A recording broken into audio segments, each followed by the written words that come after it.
پھر سوگوت کا منظر سامنے آتا ہے جہاں پر کمرال ابدال کوئی جڑی بوٹیاں پیس رہا ہوتا ہے۔ وہ کہتا ہے میں نے رات فاش کر دیا، راستہ آ گیا، چیزیں یعنی شہر میں جڑی ہوئی ہیں آپس میں بہت زیادہ۔ پھر وہ وہاں سے جانے لگتا ہے تو اقچا درویش کہتا ہے تم کہاں جا رہے ہو؟ آگے سے کمرال ابدال کہتے ہیں یعنی شہر ہمیں بلا رہا ہے، ہم یعنی شہر جا رہے ہیں۔ ادھر میکری کے مقام پر ترگس صاحب اپنے سپاہیوں کے ساتھ اولف کے سپاہیوں پر حملہ کر دیتے ہیں اور وہ کہتے ہیں ہم اللہ کے ہیں اور اسی کی طرف ہی لوٹ کر جانا ہے۔ آپ کا خون رائیگاں نہیں دیا جائے گا میرے بھائیوں، آپ کا خون رائیگاں نہیں ہوگا جب تک انتظامات کا وقت نہ آ جائے، ہم پر سانس لینا حرام ہے۔ ادھر الگن خاتون کھانا بنا رہی ہوتی ہیں، وہ کھانے کو چکھتی ہیں تو کہتی ہیں یہ کھانا بے ذائقہ ہے، یہ جو کی طرح ہے، کیا آپ کے بھوکے ہیں یا پیٹ بھرے ہیں؟ ادھر فاطمہ کہتی ہے کیا میں اسے چکھ لوں؟ اور الگن خاتون آگے سے الگن خاتون کہتی ہیں اسے چکھو میری بیٹی، اسے چکھو، لیکن میرے ساتھ کچھ ہوا ہے، اس کھانے کا کوئی ذائقہ نہیں میری پیاری فاطمہ۔ فاطمہ وہ کھانا چکھتی ہے اور کہتی ہے یہ بہت نمکین ہے الگن خاتون کہتی ہیں مجھے کیا ہو رہا ہے، میں اب کھانے کا مزہ نہیں چکھ سکتی۔ اوپر سے بالا خاتون کمرے میں داخل ہوتی ہیں اور کہتی ہیں تم نے علاء الدین کو دیکھا ہے الگن خاتون؟ آگے سے الگن خاتون کہتی ہیں میں نے اسے نہیں دیکھا محترمہ بالا، کیا وہ خیریت سے ہیں؟ بالا خاتون کہتی ہیں اللہ اللہ یہ لڑکا کہاں ہے؟ الگن خاتون کہتی ہیں وہ درس فقیہ کے پاس گیا ہوگا۔ آگے سے بالا خاتون کہتی ہیں اسے ابھی تک واپس آ جانا چاہیے تھا۔ ترگس صاحب اولف کے سپاہیوں کو مارنے کے بعد اور اپنے سپاہیوں کو وہاں سے لے جانے کے بعد لڑائی والی جگہ پر آ جاتے ہیں اور کہتے ہیں ہمارے شہداء ہمارے ساتھ ہیں انشاءاللہ، ہے نا عثمان صاحب؟ اولف کہتا ہے گویا تم نے مجھے جنگ کی کوئی وجہ نہیں بتائی، آخری بات جو آپ سنیں گے وہ قیامت کے سور ہوں گے۔ عثمان صاحب کہتے ہیں ہم قیامت کے دن رسول اللہ صلی اللہ علیہ وآلہ وسلم کے جھنڈے تلے اٹھائے جائیں گے، لیکن قیامت سے ڈرنے والے تم ہی ہو۔ ادھر بالا خاتون کہتی ہیں سپاہیوں، آگے سے ایک سپاہی کہتا ہے محترمہ بالا، پھر بالا خاتون کہتی ہیں تم پر کس نے حملہ کیا؟ آگے سے سپاہی کہتا ہے وہ جناب علاء الدین کو اپنے ساتھ اغوا کر کے لے گئے ہیں۔ پھر بالا خاتون کہتی ہیں اسے فوراً علاج گاہ لے چلو، بہنوں یعنی شہر کے تمام دروازے بند کر دیں، نہ کوئی جا سکے اور نہ کوئی اندر آ سکے۔ سپاہیوں میرے لیے میرے بیٹے کی ایک باقیات لاؤ چلو۔ ادھر جنگل میں عثمان صاحب کہہ رہے ہوتے ہیں میں ایسی جنگ میں شامل نہیں ہوں گا جو پہلے ہی شروع ہو چکی ہے، لیکن میں جنگ شروع کر رہا ہوں، اب یہ تمہارا آخری موقع ہے، عدالت لگائی جائے گی اور حقیقت سامنے آ جائے گی، خون سے خون صاف نہیں کیا جا سکتا خسائس۔ آگے سے اولف کہتا ہے خون خون سے پاک ہوتا ہے سردار عثمان، خون خون سے صاف ہوتا ہے۔ آگے سے عثمان صاحب کہتے ہیں ایسا ہے تو ٹھیک ہے، پھر تمہارے لیے عدالت میدان جنگ میں ہوگی۔ عثمان صاحب اپنے سپاہیوں کے ساتھ اولف کے سپاہیوں پر حملہ کر دیتے ہیں۔ ادھر مارٹا علاء الدین کو ایک بکسے میں بند کر کہتی ہے یہ تحفہ خاص تمہاری امانت میں ہے، اس کا اچھی طرح خیال رکھنا، ہم اسے اس کے اصل مالک کے حوالے کر دیں گے۔ مارٹا کے لوگ علاء الدین والا بکسہ لے کر وہاں سے نکل جاتے ہیں۔ اوپر سے کمرال ابدال بھی یعنی شہر میں داخل ہوتے ہیں۔ پیچھے سے آواز آتی ہے محترمہ بالا کا حکم ہے دروازہ بند کر دو۔ بالا خاتون کہتی ہیں علاء الدین میرے بچے تم کہاں ہو؟ ہم اسے آگے سے عائشہ خاتون کہتی ہیں ہم اسے ڈھونڈ لیں گے بالا خاتون، آپ بے فکر ہو جائیں ہم۔ پھر اس کے بعد اوپر سے ایک سپاہی آتا ہے اور کہتا ہے ہمیں علاء الدین کی ٹوپی اور کتاب ملی، وہ خون سے رنگی ہوئی ہے۔ یہ سب کچھ مارٹا دیکھ رہی ہوتی ہے۔ بالا خاتون وہ ٹوپی اور کتاب لے کر بہت روتی ہے اور کہتی ہے میرے پیارے علاء الدین۔ ادھر جنگل میں عثمان صاحب کہہ رہے ہوتے ہیں اولف کے سپاہیوں کے ساتھ لڑ رہے ہوتے ہیں۔ آگے سے عثمان صاحب کہتے ہیں میں تمہیں تمہارے ہتھیار سے ہی مار ڈالوں گا۔ اولف کہتا ہے میری کلہاڑی بیل کے ہتھوڑے کی طرح ہے، کوئی بھی جو اس کا مستحق نہیں ہے اسے اٹھا نہیں سکتا۔ عثمان صاحب کہتے ہیں تمہارے لیے عدالت لگنے کا وقت ہو چکا ہے، آؤ تو صحیح ذرا۔ پھر عثمان صاحب اس پر حملہ کر دیتے ہیں۔ اوپر سے کانتا گوزنیس آ جاتا ہے اور کہتا ہے اولف سردار عثمان صاحب روکو ذرا، میں یہاں شہنشاہ کے حکم پر آیا ہوں، میں آپ غلط دشمن سے لڑ رہے ہیں۔ آگے سے عثمان صاحب کہتے ہیں میں نہیں جانتا کہ آپ کس کے ساتھ کام کرتے ہیں، لیکن تم یہاں سے خالی ہاتھ نہیں جاؤ گے۔ میں آپ کو اس کی وضاحت کرتا ہوں۔ ہم جب تلواریں نکال لیں پھر وہ سفید ہی خون سے عقدہدار ہونے سے پہلے اپنے میان میں داخل نہیں ہوتی۔ پھر عثمان صاحب اپنی تلوار کو فضا میں بلند کرتے ہیں۔ مجھے وضاحت کا موقع دیں۔ آپ کا بیٹا اللہ الدین شہنشاہ کے دشمن کے ہاتھ میں ہے عثمان صاحب۔ یہ سن کر عثمان صاحب کہتے ہیں تم یہ کیا کہہ رہے ہو کانتا گوزنیس۔ پھر ینی شہر کا منظر سامنے آتا ہے جہاں پر بالا خاتون سپاہیوں کو کہہ رہی ہوتی ہیں دشمن ہماری سرزمین میں گھس آیا، آپ اس دروازے سے کی حفاظت کس طرح کرتے ہیں؟ کیا تم لوگ اندھے اور بہرے ہو گئے ہو؟ سپاہیوں جواب دو مجھے، میں کس سے بات کر رہی ہوں؟ ہاں میں کس سے بات کر رہی ہوں؟ سپاہیوں جواب دو۔ اوپر سے درسن فقیہ آتا ہے اور کہتے ہیں بالا خاتون صبر کریں بالا خاتون، یہ غصہ کرنے کا وقت نہیں ہے۔ جس نے آپ کو بیٹا عطا کیا ہے یقیناً وہی امتحان میں مبتلا کرتا ہے۔ ہم اپنے اللہ الدین کو ڈھونڈ لیں گے۔ اوپر سے اختمور بھاگتا ہوا آتا ہے۔ یہ اس کو دیکھ کر عائشہ خاتون کہتی ہیں اختمور کوئی سراغ ملا؟ اختمور کہتا ہے پہیے کے نشان دہانے والے ہیں لیکن وہ مزید غائب ہو جاتے ہیں، ہمیں ان کا تعاقب کرنا ہوگا۔ بالا خاتون کہتی ہیں پھر ہم فوراً روانہ ہوں گے۔ اختمور کہتا ہے سپاہیوں گھوڑے تیار کرو جلدی۔ پھر بالا خاتون وہاں سے جانے لگتی ہے تو کہتی ہے اللہ الدین میرے درخت کا پھل ہے، جس نے بھی تمہیں تمہاری شاخ سے اتارا میں اسے تباہ کر دوں گی۔ ادھر عثمان صاحب کانتا گوزنیس کو کہہ رہے ہوتے ہیں کس نے کیا؟ آگے سے کانتا گوزنیس کہتا ہے وہ جو شہنشاہ کو قتل کرنا چاہتے ہیں، اوفیلیا شہنشاہ کی بیٹی، لیکن اوفیلیا اکیلی نہیں ہے۔ ان زمینوں پر آپ کو تباہ کرنے کے لیے اس نے فریق کو بھیجا، وہ ہمارے دشمن ہیں عثمان صاحب۔ آگے سے عثمان صاحب کہتے ہیں ہمارے والی کوئی چیز نہیں، تم ایک طرف ہو اور ہم دوسری طرف ہیں۔ آگے سے کانتا گوزنیس کہتا ہے آپ نے اس دن قسطنطنیہ کو بچا کر ان کی دشمنی حاصل کی، اگر ہمارا دشمن مشترکہ ہے تو ہم ایک ہی طرف ہیں عثمان صاحب۔ عثمان صاحب کہتے ہیں اور اس کتے کا کیا ہوگا؟ کانتا گوزنیس کہتا ہے وہ روم کا سب سے قابل احترام جنگجو اولف ہے، وہ اکتم بے کے گاؤں کے قتل عام کا انتقام لینا چاہتا تھا، یہ ایک غلطی تھی۔ عثمان صاحب کہتے ہیں کانتا گوزنیس اگر میرے بیٹے کے سر کا ایک بال بھی خراب ہوا میں تم سب کو تباہ کر دوں گا۔ آگے سے کانتا گوزنیس کہتا ہے اگر میں ڈرتا تو اتنی چھوٹی فوج کے ساتھ یا نہ آتا، مجھے آپ کی دوستی پر یقین ہے، ہم ان دو شیاطین کے بنائے گئے تمام منصوبوں کو تباہ کر دیں گے، مجھے یقین ہے۔ آگے سے عثمان صاحب کہتے ہیں اور آپ یہ سب کچھ کیسے جانتے ہیں؟ کانتا گوزنیس کہتا ہے میں اس سیاہ دن سے ان کے پیچھے لگا ہوں، میں نے فریق کے آدمیوں میں سے ایک کو پکڑ لیا، مجھے جو سراغ ملا وہ مجھے ان زمینوں میں لے آیا۔ آگے سے عثمان صاحب کہتے ہیں اگر تمہاری بات میں ایک بھی جھوٹ ہوا تو پھر تمہارا اختتام یقینی ہوگا، وہ کدھر ہیں؟ آگے سے کانتا گوزنیس کہتا ہے وہ زمین کے نیچے ہیں۔ آگے سے عثمان صاحب کہتے ہیں کانتا گوزنیس اس اولف نے میرے سپاہیوں کو مار ڈالا اور الزام ان پر ڈال دیا اور تم یہاں مردوں کے لیے بول رہے ہو۔ آگے سے کانتا گوزنیس کہتا ہے آپ غداروں کو کب تک زندہ رکھیں گے یا ان کو جنہوں نے آپ کے گاؤں پر حملہ کیا؟ آگے سے عثمان صاحب کہتے ہیں انہوں نے میرے بیٹے کو کیوں اغوا کیا؟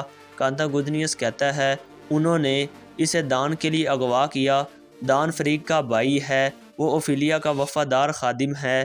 پھر قسطنطنیہ کا شاہی محل کا منظر سامنے آتا ہے جہاں پر شہنشاہ ایک زرہ کو دیکھ کر کہتا ہے میری پیاری بیٹی اوفیلیا، اس نے میرے لیے ایک بہت ہلکی اور مضبوط زرہ تیار کر رکھی ہے۔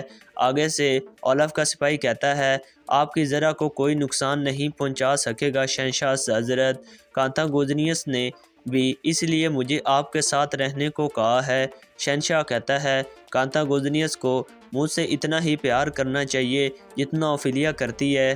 ہاں پھر شہنشاہ وہ ذرا پہنتا ہے جو اوفیلیا نے دی ہوتی ہے۔ وہ جیسے ہی پہنتا ہے تو اس کو تکلیف ہوتی ہے تو سپاہی کہتا ہے کہ آپ ٹھیک ہیں جناب۔ آگے سے شہنشاہ کہتا ہے یہ اہم نہیں ہے، ذرا کی کڑھائی پر سوئی رہ گئی ہوگی۔ آگے سے سپاہی کہتا ہے یہ کیسے ہو سکتا ہے، شہزادی اوفیلیا نے اس کے لیے احتیاط سے کام کیا۔ اوپر سے اوفیلیا آ جاتی ہے اور کہتی ہے بابا آپ نے پہلے ہی ذرا پہن لی۔ پھر اوفیلیا اپنے بابا کے قریب جیسے ہی جاتی ہے شہنشاہ نیچے گر جاتے ہیں۔ یہ دیکھ کر سپاہی آگے بڑھتے ہیں تو وہ سپاہی کہتا ہے رک جاؤ قریب مت آنا، وہ ذرا زہریلی ہو سکتی ہے، تم جلدی جاؤ طبیب کو بلاؤ۔ اوفیلیا بار بار بابا بابا کو کہہ کر چلاتی ہے۔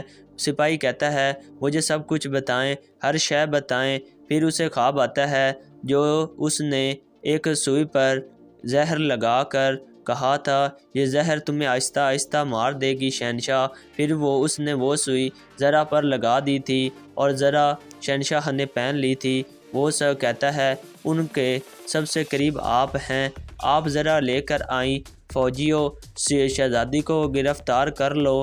پھر وہ وہاں سے شہزادی اوفیلیا بھاگ جاتی ہے تو وہ سپاہی کہتا ہے ایم کو تم کس چیز کا انتظار کر رہے ہو؟ وہاں سے شہزادی اوفیلیا بھاگ رہی ہوتی ہے۔ پیچھے اولف کا سپاہی اپنے سپاہیوں کے ساتھ اس کے پیچھے بھاگ رہا ہوتا ہے اس کو پکڑنے کے لیے، لیکن شہزادی وہاں سے بھاگ کر اپنے کمرے میں آ جاتی ہے اور چھپ جاتی ہے۔